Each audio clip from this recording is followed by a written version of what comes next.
On purposers, give yourself a pat on the back because you are right here, right now, for a reason.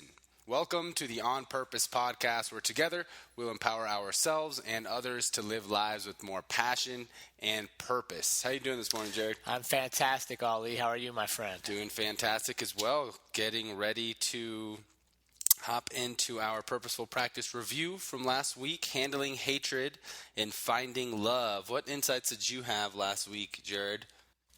I think, for me, I put out a little quick social video, a little vlog for about 3 minutes, just trying to encourage our politicians, our public servants, and those that are truly in positions to compromise and collaborate with others that have power to come up with some solutions for what's plaguing our country right now, specifically all the shootings and the gun violence. I'm tired of hearing the people that are elected pick sides and nobody can get along with each other and we can't come up with common sense solutions. So for me, I'm trying to maybe call out a little bit and bring awareness to the fact that if we all sit separately hating, our children suffer the most because we're modeling for them that behavior, which then repeats cycle after cycle, generation after generation. So for me, I've just been kind of focused on bringing some awareness and really showing people there's other ways to solve some of these problems. Nice.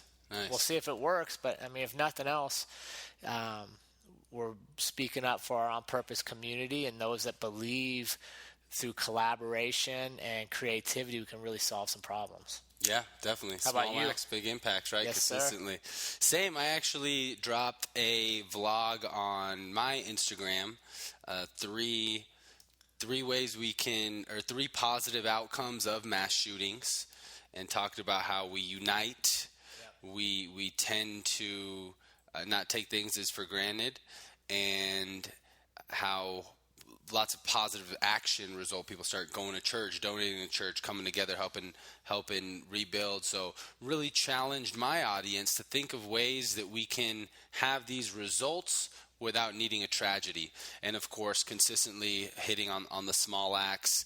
Really grateful to have a great community to where I don't really experience much hate anymore. Don't come across too much hate. It's very rare, but it's primarily because I continue to execute on small acts like the daily Dat Grat interviews, like getting in here and speaking with our on-purpose community once a week. So, and it's the way you've set yourself up, because there's plenty of hate still around you. You've just done a good job filtering it and redirecting towards the positive side of things, and that's what we talked a lot about in that episode, is let's quit needing tragedy to bring people together. Let's quit needing a tragedy, because realistically, when the tragedy happens, it's simple, right? Before the tragedy, all we focus on is difference. You're different than me. You're different here. You're different. Tragedy strikes. Boom. Now what do? Oh, we find out we actually have things in common. Yeah. So let's quit waiting for tragedy to find out we actually have things in common. We can actually enjoy each other in this little journey of life. So get in there, listen to the Handling Hatred, Finding Love episode. I think you're going to find some good thoughts, some different ways of looking at things. And then we want to hear from you guys. Get that homework in, submit it to us, and let's make sure we're moving forward. Yeah, and speaking of submitting the homework, we have our first giveaway winner. Courtney submitted her purposeful practice for Small Acts Big Impact episode and won a B-Nails t-shirt. So shout out to B-Nails. Always a great reminder to be your best. Intentional vaporization. And for today's episode, purposeful practice giveaway for Dat Grat t-shirt. Daily action towards gratitude. So get your purposeful practice in, and we are now giving incentives for getting that in. So and if you want to hear what Courtney submitted to win, get on our social media, check out our pages. We did a little video kind of sharing her story, which is very powerful and humbling that she trusts us to share that. And we want to just recognize the impact she made for the young man she was talking about. And again, small acts make big impact over and over. So submit your work, share with other people, and let's get moving on this on-purpose mission to create the lives we really want to have. Let's do it. So today's episode is resiliency. Quit or keep moving forward. Now, first, let's start with how we define resiliency. Jared and I were just talking about it. And for me, resiliency means the ability to continue moving forward when you experience setbacks, when you experience difficulties. Jared had a pretty similar definition, yeah? Yeah, I think resiliency to me is how do you handle things that go wrong or unexpected for you in whatever journey it is, whether it's a relationship, a career, life in general. Resiliency is what do you do when things you didn't expect to be there appear? Yeah. Yeah, and I also got the Google definition just so we make sure we're all in the same line. And Google says that resiliency is the capacity to recover quickly from difficulties, toughness. And I couldn't agree more. So we really want to dive in to resiliency today because sometimes it can be hard to decide whether or not you should be resilient in a certain endeavor, whether it's a relationship, whether it's something with your career, or if it's best to move on from that. So wanted to get started and pick your brain a little bit, Jared. If perhaps you have some experiences or stories in your life where you used resiliency, where maybe you weren't sure if you should be resilient and persevere through whatever it was, and then it paid off when you did. Do you have anything like that? Yeah, I think the interesting thing to me, and I think this is a mistake a lot of people make, is they think they'll be resilient at the time they need to be. Right? They just think like, oh, I'm kind of tough, I'm resilient, I can bounce back, so I won't practice it, but then somehow I think I'm going to have it when I need it most. And I'm here to tell you, if you don't practice being resilient every day, if you don't practice the skills needed to make you tough, odds are you're not going to be tough when it comes time to it. You're going to be able to quit, right? Because quitting is always an option. There's that quote out there that quitting is not an option. Biggest lie we can ever tell ourselves. Quitting is always an option. Yeah. It's the easiest. It immediately releases the pain you're under, and you can quit all day long. So it's always an option. So how do you become resilient? To me, you got to practice resiliency. And I would say for me, probably the place I learned this the most was in my police career, right? Just because every shift you go on, every call you go to may be the one out of a million incidents that change your life forever. It could be the one person that intends to not let you go home after that shift. Keep in mind, the other 999,000 calls you went on were legitimate citizens that needed help. But every now and then there's that one.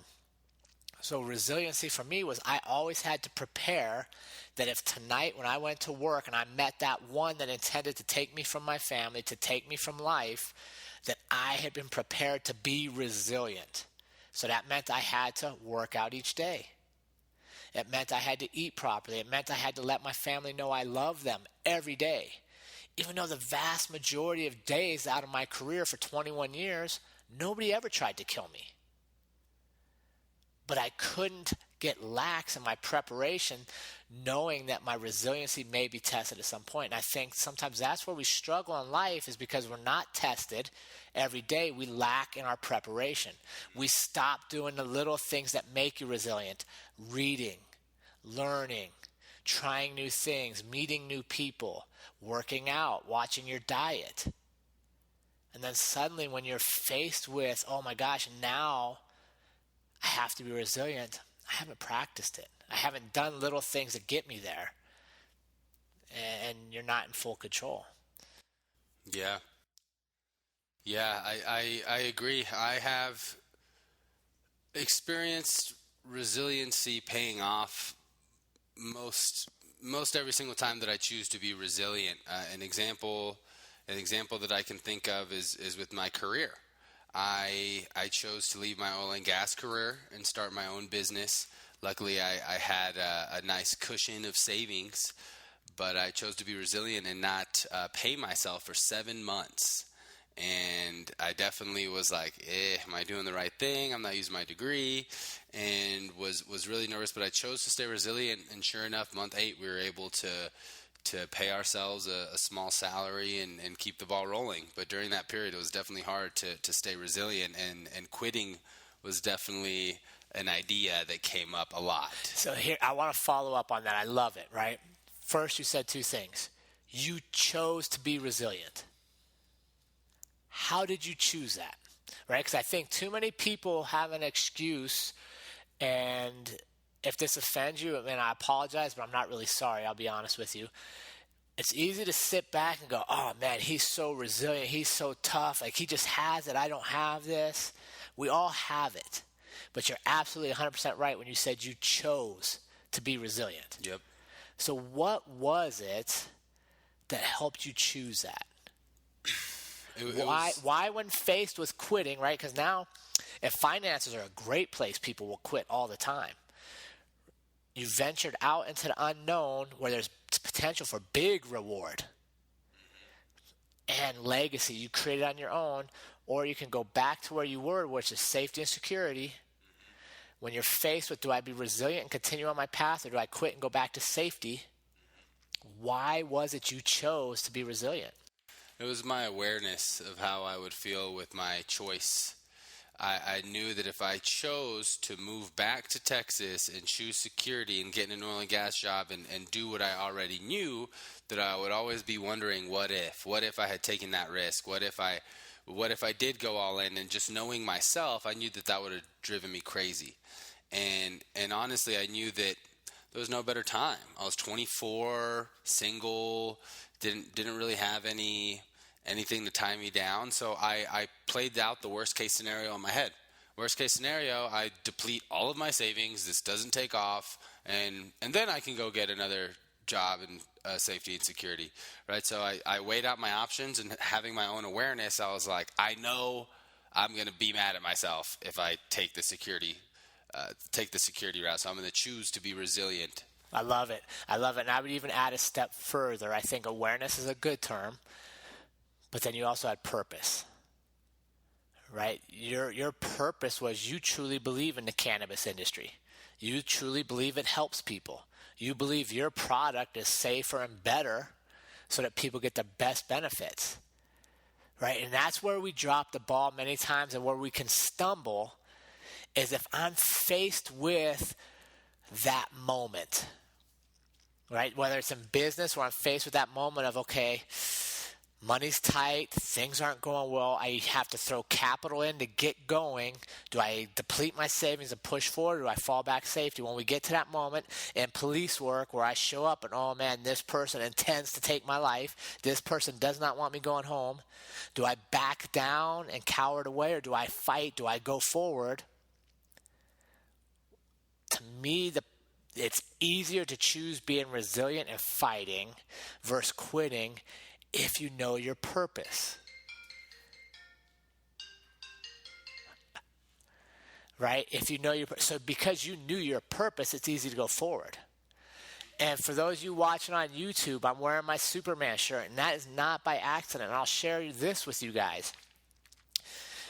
Being in police work where I know danger lurks around every corner, potentially, I had a moment when my kids were small, and we had just moved here, and I went up to visit them, and they were at their grandma's up in Cheyenne, and their great-grandma was there, and I come over to visit them, and they had made me a Velcro Superman patch, and it went on my vest, and I literally wore it on my vest every day of every shift for the last 18 years. And it wasn't because I felt like I was Superman or I was greater and I had all these magical powers. It was a reminder that I was Superman to my kids. And that as their dad, that's how they viewed me. And I wore that under my uniform. Nobody else could see it, but it was there as a cue that if I was faced with being resilient and fighting for the life we have, or quitting and just accepting, I had to choose to fight because other people saw me as a superhero. That's a powerful why. And I think that's where I want our listeners to get. If you struggle, if you know you're quitting, if you know you have a history of backing down when tough things appear, I will almost guarantee it's because you don't know why you're doing what you do. Yeah. And when you create purpose, and your purpose is bigger than you will sacrifice more. But if your purpose is only you, it's only tangible things, is this amount of money, I want to drive that car, I want to live in this house, it's easy to quit when things get tough. Yeah. Yeah, I agree. It's one reason is you don't have your why, right? You don't have purpose behind what you're doing. And I think another reason why people quit is because they don't put themselves in opportunities often enough to where they have to choose whether to be resilient or to quit in these difficult situations, whether it be physically, mentally, spiritually, emotionally. Good example is I just did my first sweat lodge over at Sunrise Ranch this past weekend, and a buddy of mine who used to live there told me that it's going to be a sweat lodge. In my head, I thought it would be, kind of light sauna, guided meditation. Long story short, this was a very spiritual experience. It was extremely hot, very hot stones that had been in a fire for hours. They put water in there, steam, very small space. And as soon as he closed that, it was the hottest environment I've ever experienced in my life. I mean, like a sauna, steam room, maybe times 1.5, almost 2. It was extremely hot to where immediately that voice came in my head. Like, am I going to make this? Do I need to ask to get out of this right now? Like, is this even possible? All of these doubts, but I'm used to that. I'm used to that, hearing that voice, because I'm constantly putting myself in these tough situations where that voice comes up and I say, nah, not today, motherfucker. You go back in your place, and I'm choosing to stay in here and I'm choosing to be resilient.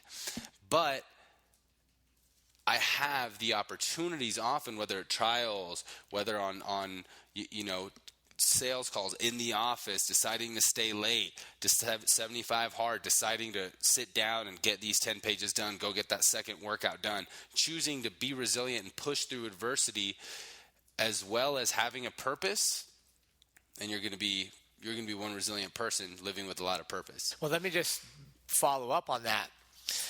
If you look at your days and you don't have anything that tests your toughness, you don't have anything that makes you want to quit, you're not practicing being resilient.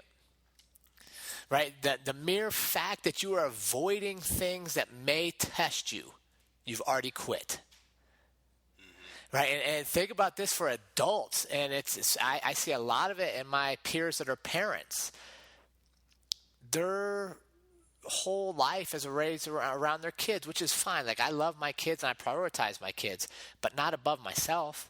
If I'm not growing, well, then what am I telling my kids? I'm showing them that at some point you kind of quit avoiding tough things. You quit avoiding this because, well, it's their job to do tough things. I'm there to support them. No, the best way to support them is challenge yourself, because the reality is, if you are not practicing overcoming things, whatever it is in life, relationships, physical fitness, nutrition, mental challenges, reading, learning, if you're not practicing growing and being resilient, you are practicing quitting by default. Mm-hmm. You're either doing one or the other. Yeah. Right? And too many of us want these days that are perfect and there's no challenges, and we all know that's not the case. That's not how the world works. So then we're really going to be measured on how do we handle the hard things? How resilient are you? Yep. And quit spending all your days looking for the easy path, man, because if the easy path is there, there's going to be 1 million people on there. Mm-hmm. Get out and test yourself, challenge yourself, prove to yourself that you are resilient, And for me, one of the best ways to do it is going on my runs. I hate running. I hate it with a passion. I'd much rather go on a 12-hour road trip than run for 45 minutes. But I do it because every time I do it and I go a little further and I go a little faster, I fought the urge to quit. I fought the urge to give up. I practiced being resilient. So now when I go to a business meeting and it doesn't go my way, or something isn't the way I thought it should be, I don't freak out. I don't back up and quit. I'm like, okay, there's an obstacle. Man, I just ran. I overcame that voice of wanting to quit there. And okay, let me tackle this problem. And then it starts to become contagious in your life, where you actually like having some problems. because you get to practice learning new skills. And if you're a parent, I'm telling you right now, the best thing you can do for your kids is model for them how do you handle adversity, how do you overcome things so that they, without having to be learned, without formal lesson, they're watching and you're modeling the very behavior you're hoping your kids pick up. Yeah. Yeah, and one thing you said reminded me of a book called The Subtle Art of Not Giving a Fuck by Mark Manson. And he talks about how a lot of our society has this misconception that once we get to this point, we're not going to have any problems anymore. Life is always going to be good. And he said that's never, ever the case. You just have to choose what kind of bullshit, aka problems, you enjoy dealing with. Love it. What types of things do you enjoy being resilient through? Because there's never a point where you're not going to have problems or bullshit. And I totally agree. Subtle Art of Not Giving a Fuck by Mark Manson. So what about this, Jared? What about experiences where maybe the right choice is to choose not to be resilient? For example, an abusive relationship, like my mother, I really, really commend her because she was very, very resilient for years and years with my verbally and physically abusive father. But she chose to stay with him and be resilient for a very, very long time, until one day, he was physically abusive, busted her head open. It was bad. She decided that's where she's drawn the line. She decided she was not going to be resilient with that relationship anymore, although she wanted so badly to stay together for my brother and I, and she had tolerated so much for so many years. I do believe that at that point, she made the right decision to quit on that relationship. And I believe that that was a perfect example of when you have to choose quitting over resiliency, when the trade-off isn't there anymore. So I think that she just kind of knew that was kind of the last straw. But for our listeners, whether it's a relationship, whether it's a career endeavor, what do you think are kind of signs or signals we should look for when the right decision is to quit? Yeah, and I think I would even reframe your example of your mom. She may have quit on the relationship, but why did she quit? Because she was showing resilience in the value of her life. She was showing resilience and being out of that because she could get more out of life. You know what I mean? I think, and to me, that's how I see quitting and resilience. They go hand in hand, right? Sometimes you can quit by showing resilience somewhere else, right? So she didn't just quit, and quitting for her at that point would have said, this is my life. This is all I have to offer the world. This is apparently how I'm supposed to be treated. I have no more value than this. So I quit and I'll stay here forever. I would argue she showed resilience by saying, nope, I deserve better than this. I'm moving on over here. So technically she quit in one aspect to show resilience in another. So I think, to me, that's what I look at is, when I'm faced with, do I need to fight through this or is it time to move on? I look at, is it serving me in my life? Is this something that's beneficial to me, or is it time to move on? And I'll tell you, for me, probably the best example I have is my sophomore year in college. I had my whole life thought I was going to be a professional baseball player. And my first year at college, I did really well, and I thought, okay, this is still possible. And then my second year, things hit a downturn. I had some stuff going on in my life. I didn't get along with the coach, didn't enjoy it anymore. It was making me miserable.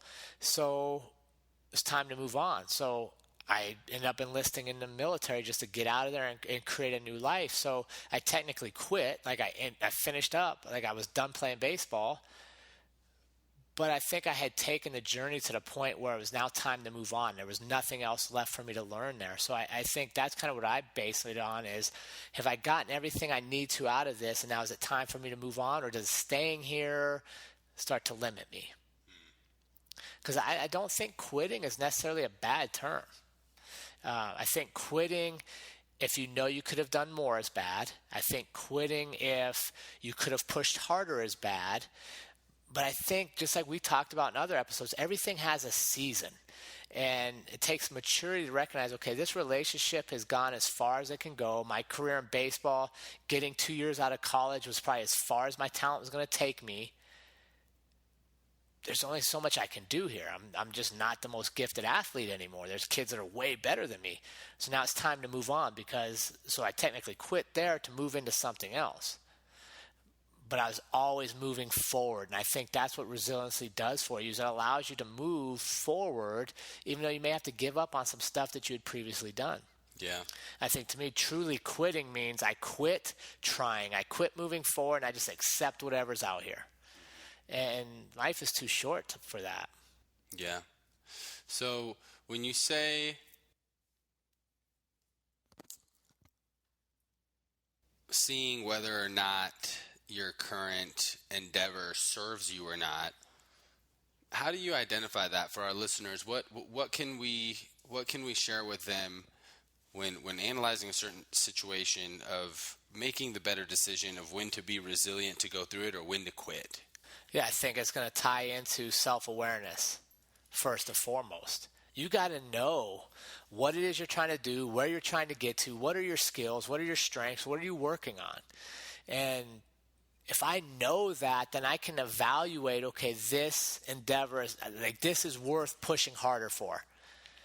But if I get myself into something, I'm like, wait a second, this doesn't align with my values, this doesn't align with my beliefs, I don't enjoy being here, then it's time to move on.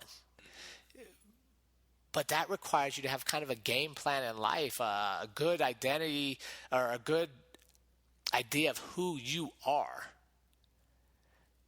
Because that's also what all your decisions come back to, right? If I don't know who I am, and in every group I'm somebody different or I'm just searching, it's hard to know when to push through and when to quit. Because what am I basing it off of? Your opinion, his opinion, that opinion? So I'm always in flux. When I know who I am, I know what I believe, I know where I want to go in life, and I know generally how I'm going to get there. Well, now when things get tough, I have a different balance point for my decision making, right? I know why I'm doing what I do. I have my purpose. And now I can look and evaluate, okay, is this the best route to push through this? Or do I need to pull back for a second, learn something new, and try to get around it? But I'm able to consciously evaluate because I know who I am. And to me, that's, we have so many episodes now, we're on 25, and a lot of them go back to a simple thing of self-awareness. Knowing who you are helps frame how you handle a lot of other things in life. Yeah. What are your thoughts? Amen. I think you're exactly right on that one. Is having the self-awareness and then also awareness of the situation. Really being aware and being able to analyze the pros and cons of each one. Being able to run a SWOT analysis: strengths, weaknesses, opportunities, trade-offs, pros and cons. And yeah, really doing some self-awareness. I always go back to whenever I'm feeling a little bit lost and like I don't know what's the right decision, I always go back to self-awareness exercise. Read through old journal entries. What goals have I set for the year? What whys have I written down? Why am I doing? And it is a healthy practice. We are living beings, and our minds change. We have 70,000 thoughts a day, I think, on average. So it's really important to check in with yourself and study yourself. Literally study yourself. Do purposeful practice like this. See what your answers are. I mean, sometimes I go back, even just a couple months ago, read stuff I wrote, and I was like, whoa, that's where my head was at. That's self-analysis. That's being self-aware and seeing what you're going for and why. And I think another big thing is, who are you spending your time with? Who are you surrounded by? Are these people that demonstrate resilience that you watch and like, man, he faced this and overcame it. She faced this and was able to learn a new skill and got over the obstacle? Or do you surround yourself with people that back down at the first sign of an obstacle, the first sign of resistance, and they're typically the people that are going to be the victims of life? Oh, I would do this, but that happened. I would have been here, but this happened. No, we all would have been somewhere else. If only you worked past the obstacle. So to me, that's another way to practice your resilience and to really start helping you move forward in that is being around resilient people, studying resilient people, learning from them. We're at such a great age where we have so much information at our fingertips. Even if you don't know anybody that's super resilient or that you're not sure of, there's stars out there, there's podcasts, there's YouTube videos where you can learn from people that have overcome great obstacles. So for me, one of the things I do is I'm very purposeful about objects in my life. Like my tattoos have special meaning to me. They're designed to help me get over obstacles. Shirts I'll wear sometimes are designed, if I know I have a tough day coming up, it's designed to remind me of my purpose. So resiliency isn't just out there in the world. You can set things up to remind yourself to fight when you may want to quit. And so be very purposeful in that. What kind of music do you listen to? What kind of voices are you putting in your head? What kind of podcasts are you listening to? What kind of social media are you consuming?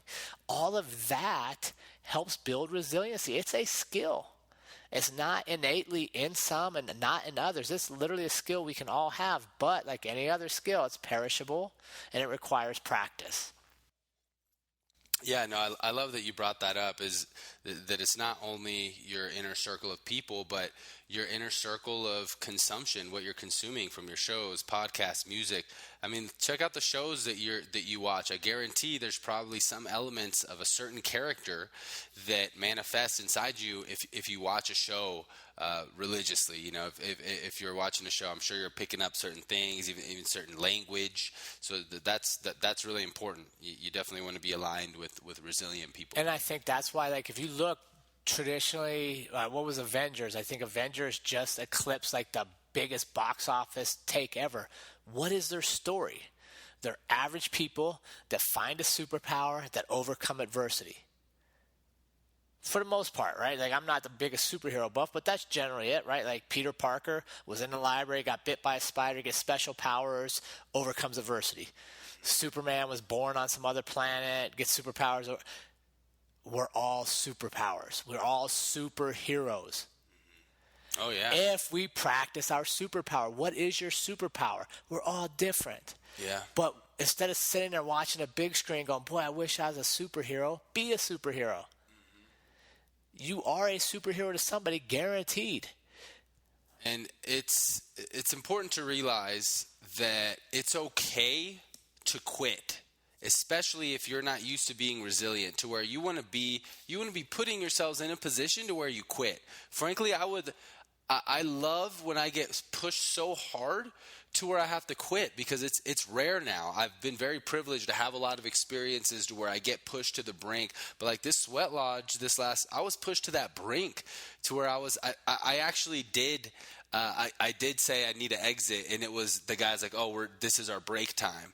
But in my head, I was ready to quit. It just so happened that round of the sweat lodge was complete. But I got taken to that point, and I was like, "Wow, what an opportunity! What an opportunity to get pushed to that limit to quit." So I just want to remind our listeners out there that if you're, you attempt to do a run, or you attempt to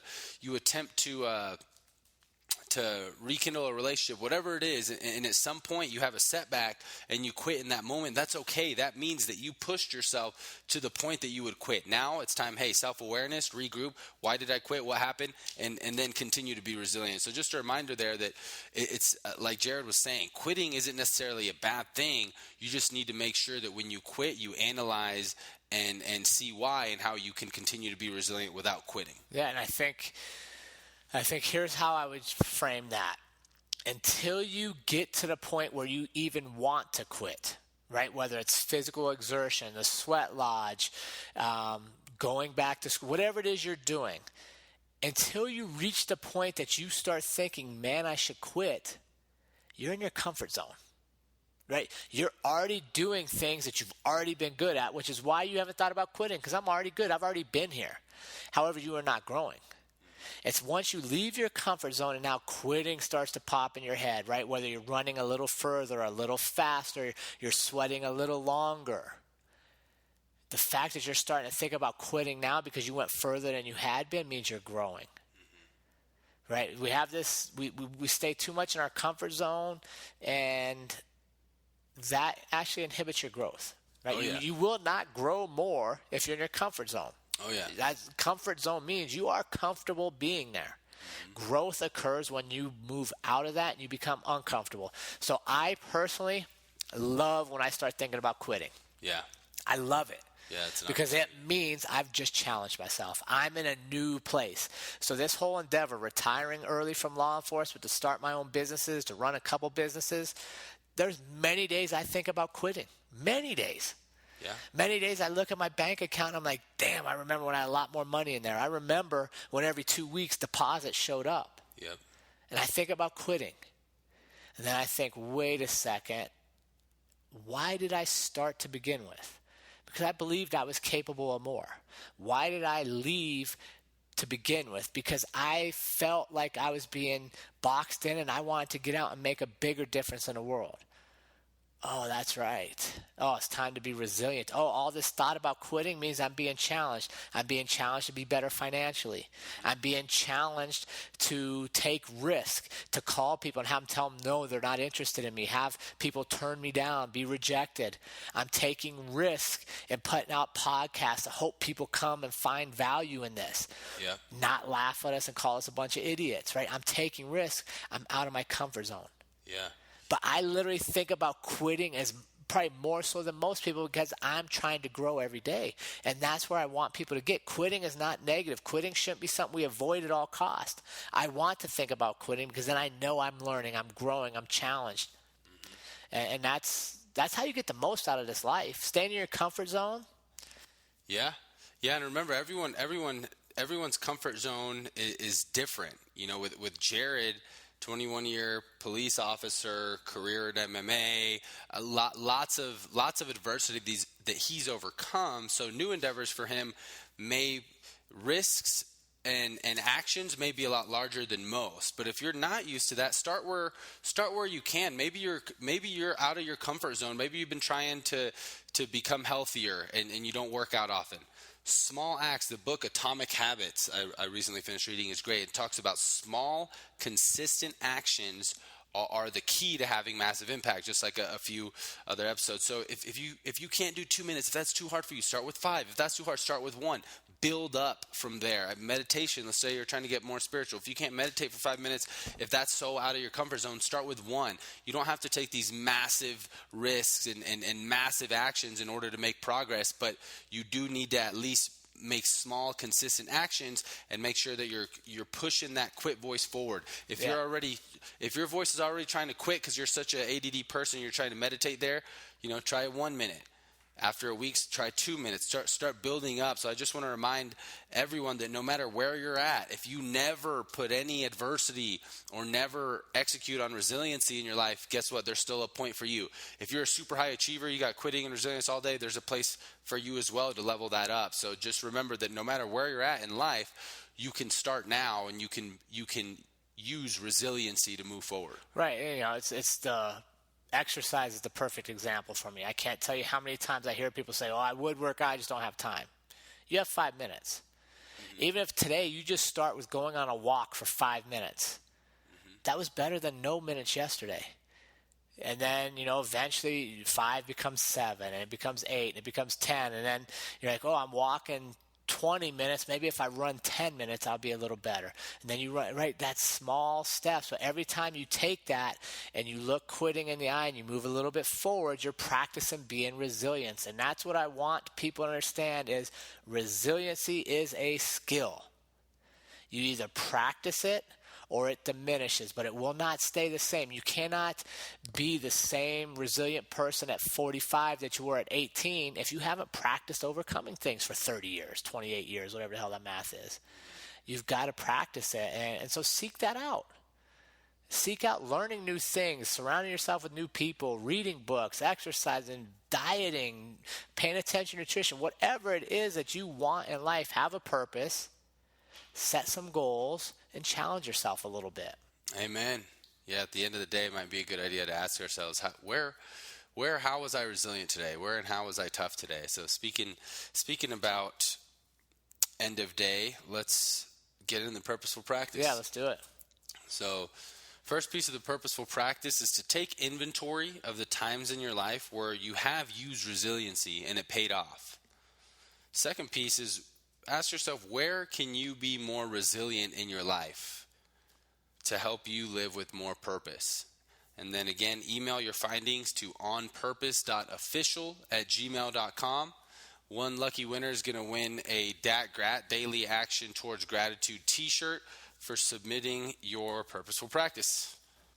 Yeah, and that's the key thing that we're really after here, community, is we want to share thoughts, ideas, have you think maybe a little differently, or be like, hey, I even disagree with you guys. You're fine. I love disagreement. I'm okay with that. We don't have all the answers. We're sharing our experiences and our practices to build these skills.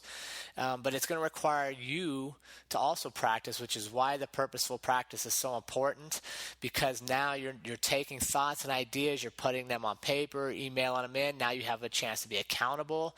And once you start to share that you want more in life with other people that also want more in life, I think you're going to be pleasantly surprised at the result and who you start to attract in your world. Because energy is contagious, and when we put ourselves out there and we start attracting other people like that, and we join communities like this, we're all going to get better together. Amen. Cool. So please remember, the cost to be part of the community is like, share, comment, and subscribe to the podcast. Let others know about it. Let them know where you're headed with your personal goals, your practices, what you're wanting to get out of life, and invite them to the community, because there's room for everybody. Like Ali said, I don't care if you're a high-end performer or you're struggling to get started. We are a community where everybody is welcome.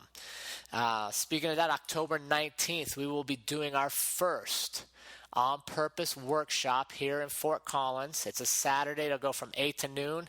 We will finish up getting the flyer put together and out on Eventbrite. Check in on our social pages, both our personal, and we'll put it on the On Purpose Instagram page to get registered and reserve your spot. You will leave that 4 hours with a blueprint and step-by-step of your own ideas and thoughts on how to create your most purposeful life. So I'm excited for that, and I'm excited to meet all of you in person and actually share a good time with you. I know. I can't wait. All right, team. Remember, life is far too short to live any other way than on purpose. Thank you for tuning in. We'll see you next week. Get that practice in.